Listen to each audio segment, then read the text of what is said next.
आपने मुझे महामहिम राष्ट्रपति महोदय के अभिभाषण पर अनुराग ठाकुर जी के द्वारा धन्यवाद प्रस्ताव के समर्थन में मैं अपने विचार रखूंगा। सभापति महोदय, बहुत खुशी की बात है कि गुलामी से मुक्ति अगर हम देखते हैं तो पहली बार पिछले 10 सालों में हमें देखने को मिली प्रधानमंत्री मोदी जी के नेतृत्व में। मैं प्रोफेशन मेरा वकालत का है, लेकिन मैं देख रहा हूं कि मैंने 43 साल की अपने प्रोफेशन में जो पहले Indian penal code, criminal procedure code और एविडेंस एक्ट होते थे, एक गुलामी की देन थी और उसमें सिर्फ और सिर्फ एक सजा देने का प्रावधान था। वो न्याय की बात नहीं करती थी, क्योंकि अंग्रेजों ने कानून अपने हिसाब से बनाए थे। लंबे समय तक किसी ने ये साहस नहीं किया और पहली बार हम देखते हैं कि ये साहस प्रधानमंत्री मोदी जी के नेतृत्व में हमारे गृह मंत्री जी अमित शाह जी ने किया। ये कानून 1 जुलाई से लागू हुए और पूरे देश में आम जनता में इस बात के लिए हर्ष है कि समय पे कार्रवाई होगी और जो हमें हमेशा देखते थे डिले हो रहा है न्याय में, वो न्याय में डिले नहीं होगा और ये कानून अब सजा के लिए न्याय के लिए हैं, दोनों पक्षों के न्याय के लिए हैं। पहले सिर्फ इनकी जो अप्रोच जो थी वो सजा की थी। ये हमारे स्वतंत्रता सेनानियों को बहुत बड़ी श्रद्धांजलि है। और सभापति महोदय, मैं ये भी बताना चाहूँगा, जो पिछले 10 सालों में एक संकल्प रिफॉर्म, परफॉर्म एंड ट्रांसफॉर्म, जो 10 सालों में मोदी जी का विजन रहा देश के लिए, अगर हम इसकी तुलना करें 10 सालों को, देश आज़ाद होने के सालों के बीच के पीरियड को, तो हम पाएंगे कि 10 सालों में जो भारत की अर्थव्यवस्था 11वें नंबर पे थी, वो आकर करके मोदी जी के राज के दौरान 10 सालों में 5वें नंबर पे आई। और जिस हिसाब से जो ग्रोथ रेट चल रही है, उस हिसाब से अगले आने वाले कुछ ही वर्षों में हम तीसरी विश्व की आर्थिक अर्थव्यवस्था बनेंगे। ये अपने आप में बहुत बड़ी बात है, पूरे देशवासियों के लिए बहुत बड़ी बात है। और यही नहीं, 2021 से 2024 के बीच में 8% रफ्तार से विकास और ग्रोथ रेट हो रही है, जबकि समय अगर हम देखें वो सामान्य नहीं था। 100 सालों के दौरान में इतनी बड़ी कोविड जैसी आपदा नहीं थी और भारत की अर्थव्यवस्था ऐसी ही है जो कि प्रधानमंत्री मोदी जी के नेतृत्व में कहीं भी किसी रूप में लड़खड़ा गई नहीं लड़खड़ाई। तो साफ जाहिर होता है कि आज पूरे विश्व में भारत का जो है वो 15% दुनिया की ग्रोथ में योगदान है। और ये इसके लिए हमारे यही कारण है कि आज भारत का मान और सम्मान सिर्फ पूरे विश्व में है और यही कारण है कि आज प्रधानमंत्री जी मोदी जी को पूरे देश ने तीसरी बार प्रधानमंत्री बनाया है, क्योंकि उनकी लीडरशिप पे, उनकी गवर्नेंस पे आम जनता को विश्वास है। पिछले 10 सालों में जिस हिसाब से चाहे महिला सशक्तिकरण हो, चाहे युवा सशक्तिकरण हो, भिन्न भिन्न योजनाओं के द्वारा इनका सशक्तिकरण में हमेशा ध्यान रखा गया है। और यही नहीं, विश्व की सबसे बड़ी योजना 80 करोड़ देशवासियों को मुफ्त अनाज पिछले कई सालों से ये व्यवस्था करना, ये विश्व में और कहीं नहीं है, सिर्फ भारत में है और बिना किसी भेदभाव के। ये अपने आप में बहुत बड़ी बात है। चाहे हम ग्रामीण विकास देखें, चाहे शहरी विकास देखें, ग्रामीण विकास में पिछले 10 सालों में करीब 3,80,000 किलोमीटर की सड़कें जो हैं प्रधानमंत्री ग्राम सड़क योजना के तहत बनी हैं। और इंफ्रास्ट्रक्चर, चाहे नेशनल हाईवे की बात करें, चाहे एक्सप्रेसवेज की बात करें, चाहे रेलवेज के इंफ्रास्ट्रक्चर की बात करें, तो साफ जाहिर हो रहा है कि पिछले 10 सालों में विकास हुआ है। मैं किसानों के बारे में, क्योंकि मैं किसान परिवार से आता हूं, तो ये पहली बार हुआ है कि पीएम किसान सम्मान निधि के पिछले 10 सालों में करीब 3,20,000 करोड़ सीधे किसानों के खातों में गए। मैं मेरे विपक्ष के साथियों से पूछना चाहूंगा, क्या कभी इस तरह की योजना किसानों के लिए कोई भी सरकार लेके आई? ये सबसे बड़ा और सबसे बड़ी बात है कि डायरेक्ट बेनिफिट ट्रांसफर के द्वारा जो भ्रष्टाचार की भेंट नहीं चढ़ता। अगर डायरेक्ट बेनिफिट ट्रांसफर के हम देखें तो उससे द्वारा इतना पैसा जो लीकेज हो रहा था, वो लीकेज से बचा। एमएसपी में भी किसानों के लिए जो रिकॉर्ड वृद्धि करी गई और सहकारिता, जो कॉर्पोरेशन का एक अलग से मंत्रालय बना, और ये फार्मर्स प्रोड्यूसर ऑर्गेनाइजेशन और पैक्स वगैरह को, जो ग्राम सेवा सहकारी समिति हैं, उनका भी बड़ा नेटवर्क जो है पूरे देश में बनेगा, तो किसानों को उसका बहुत बड़ा फायदा होगा और उनकी आमदनी बढ़ेगी। और श्री अन्न जो मोटे अनाज का जो है एक सुपर फूड के रूप में अब पूरे के पूरे एक फैशन हो गया पूरे विश्व में। जो पहले बाजरा कोई खरीदता नहीं था, इस तरह मोटा अनाज खरीदता नहीं था, आज मोटे अनाज खरीदने का बिल्कुल फैशन है। स्वास्थ्य के लिए हर एक लोग जो हैं वो उस पॉइंट ऑफ व्यू से इससे हमारा एक्सपोर्ट निर्यात होगा, उससे किसानों को फायदा होगा। सभापति महोदय, अभी हाल ही चुनाव में हमने देखा किस तरह संचार क्रांति का, एक टेक्नोलॉजी का, चाहे इनसाइड इंडिया हो चाहे आउटसाइड इंडिया हो, उसका दुरुपयोग किया गया। विघटनकारी ताकतें लोकतंत्र को कमज़ोर करने के लिए, समाज में दरारें डालने के लिए अफवाह फैलाई गई, झूठ फैलाया गया, जनता को गुमराह किया गया, भ्रम फैलाया गया और मिस इन्फॉर्मेशन का सहारा लेकर के किस तरह चुनाव में कि अगर बीजेपी अगर आ गई तो आरक्षण जो है वो ख़त्म कर दिया जाएगा। एक तरह से एक जो झूठ फैलाया गया जनता में, आम जनता में, जनता को मैं धन्यवाद देता हूं कि इनके झूठ पे विश्वास नहीं किया और प्रधानमंत्री मोदी जी को तीसरी बार कृपया झूठ को असत्य कह सकते हैं आप। झूठ इज नॉट पार्लियामेंट्री वर्ड्स, झूठ की जगह पे असत्य कहें। Yes sir. तो इस तरह से ये बेरोक टोक नहीं चलने दिया जाएगा और इसमें आने वाले समय में ये मानवता के विरुद्ध में बहुत गलत उपयोग हुआ है।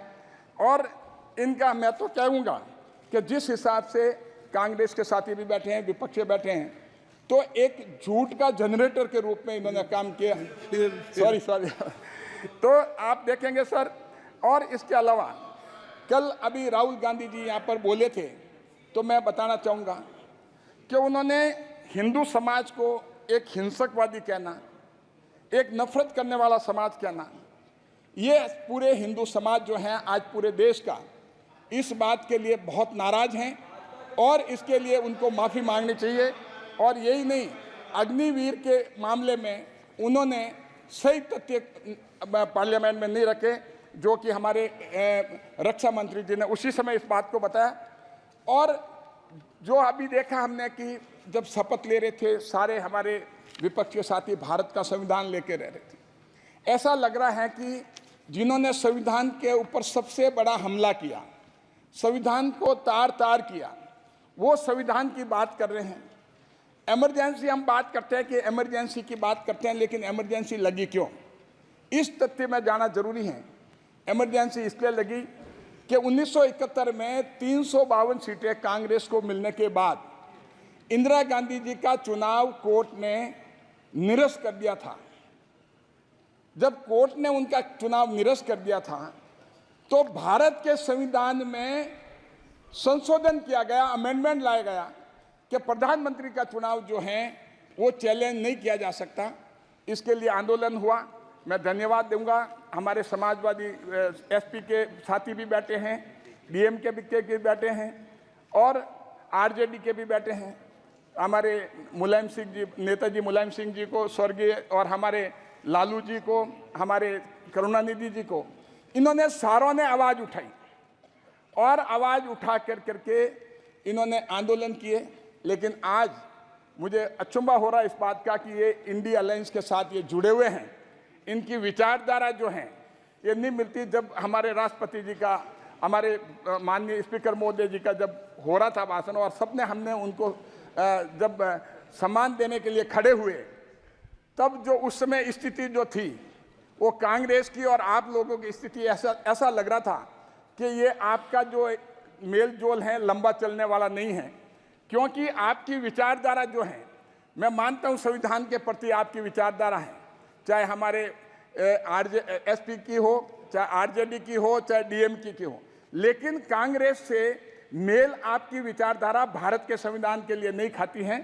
तो इसीलिए ये जो ढोंग रचा गया, जिस हिसाब से भारत के संविधान को दिखा करके शपथ ली गई, आम जनता जब इमरजेंसी को याद करती तो उनको पता लगता है कि संविधान के सबसे बड़ा हमला जो है वो किसने किया है।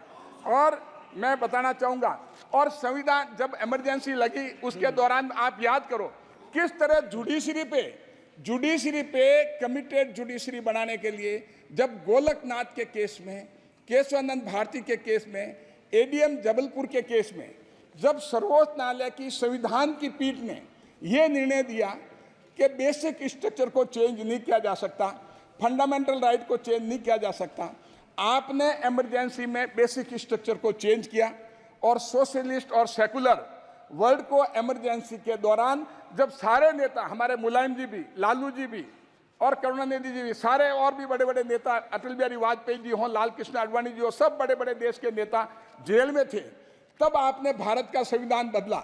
जो ये संविधान की बात करते हैं, भारत का संविधान बदला, उसमें अमेंडमेंट किए और पार्लियामेंट का टेन्योर जो है 1 साल संविधान बदल करके 1 साल बढ़ाया। इससे ज़्यादा पूरे भारत के इतिहास में संविधान पे हमला कोई हो नहीं सकता। जो लोग ये संविधान की बातें करते हैं, आम जनता अब ये समझते हैं, इनकी जो है ये इस तरह की जो कार्रवाई है वो आगे चलने वाली नहीं है। और यही नहीं कि जिस हिसाब से जो जजेज ने फैसला खिलाफ दिया, अगर उन्होंने कहा कि ये बेसिक स्ट्रक्चर चेंज नहीं कर सकते, उनको सुपरसीड किया गया, उनके जूनियर को चीफ जस्टिस ऑफ इंडिया बनाया गया, उनको रिजाइन भी करना पड़ा। तो कमिटेड जुडिशरी आज तक भारत के इतिहास में जो जुडिशरी का गला इमरजेंसी के दौरान और इंदिरा गांधी के राज में घोंटा गया, कांग्रेस के द्वारा ये उनके पीरियड में हुआ, ये पूरे इतिहास में कभी नहीं हुआ। आज आप देखें हमारी जुडिशरी जो है एक बहुत बड़ा एक लोकतंत्र का भाग है, वो इंडिपेंडेंट है, लेकिन जुडिशरी उस समय कंप्लीटली कमिटेड थे। उन्हीं लोगों का प्रमोशन होता था, चीफ जस्टिस ऑफ इंडिया बनते थे, जो कि सरकार के साथ रहते हैं। और आप देखेंगे, आप बात करते हैं दलितों की, जब दलितों की बात करते हैं और अंबेडकर जी को आपने क्या ट्रीटमेंट दिया, जब ये तो मोदी जी ने उनको आगे लाने लगे तब आप दौड़ करके आने लगे। आपने 1946 में उनको कॉन्स्टिट्यूएंट असेंबली का मेंबर नहीं बनने दिया और उनको जाकर करके बंगाल से, जो कि अभी बांग्लादेश में है, वहाँ से आना पड़ा। और उसके बाद में आपने 1952 में अंबेडकर जी को नेहरू जी ने जाकर के उनके खिलाफ प्रचार करा करके उनको 1952 में बाबा राव भीमराव अंबेडकर जी को हराया, क्योंकि और उसके यही नहीं, उसके बाद में 1954 में बाई इलेक्शन हुए, उसमें आपने अंबेडकर जी को हराया। तो आप दलितों की बात करते हो तो एक मजाक सा लगता है, कि नाटक सा लगता है। और यही नहीं, एक तरफ बस एक सेकंड से 1 मिनट, और यही नहीं, आप देखिए कि भारतीय जनता पार्टी ने प्रधानमंत्री मोदी जी के नेतृत्व में जिस हिसाब से देश के दलित नेता, जो कि हम बहुत मान और सम्मान देते हैं, क्योंकि उनका लेवल जो था, नेहरू जी को हमेशा डर रहता था कि अंबेडकर जी कहीं ऐसा मेरे बराबर का नेता तो इसको कैसे दबाया जाए, तो उनको आपने हमेशा दबाने की कोशिश की गई। लेकिन प्रधानमंत्री मोदी जी ने और भारतीय जनता पार्टी जब भी पावर में थी, उनके द्वारा हमने पंच तीर्थ तैयार किए, चाहे उनके जन्म स्थान महो में हो, चाहे दिल्ली में उनका घर हो, चाहे 15 जनपद ऑडिटोरियम हो, चाहे मुंबई में उनका क्रिमेशन स्थान हो, चाहे लंदन में जहाँ वहाँ पड़े हैं वो हो। और उसके अलावा भारत रत्न अगर देने का काम किया तो माननीय अटल बिहारी वाजपेयी जी के स्टैंड पे उनको भारत रत्न दिया गया, इन लोगों ने ले लिया। तो कहने का मतलब ये है, ये दलितों की भली बात करें, दलितों के लिए करते कुछ नहीं है, गरीबी हटाओ, गरीबों को जरूर इन्होंने हटा दिया है।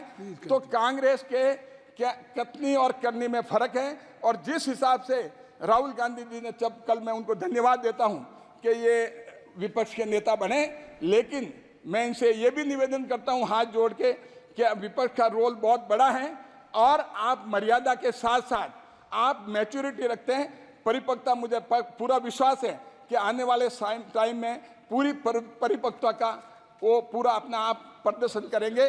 और इस तरह से इमैच्योरिटी से जिस हिसाब से सदन का एक पूरी गरिमा पूरे देश में घटी, पूरे विश्व में घटी, इस तरह की बात वो नहीं करें। इन्हीं शब्दों के साथ आपको बहुत बहुत धन्यवाद। धन्यवाद।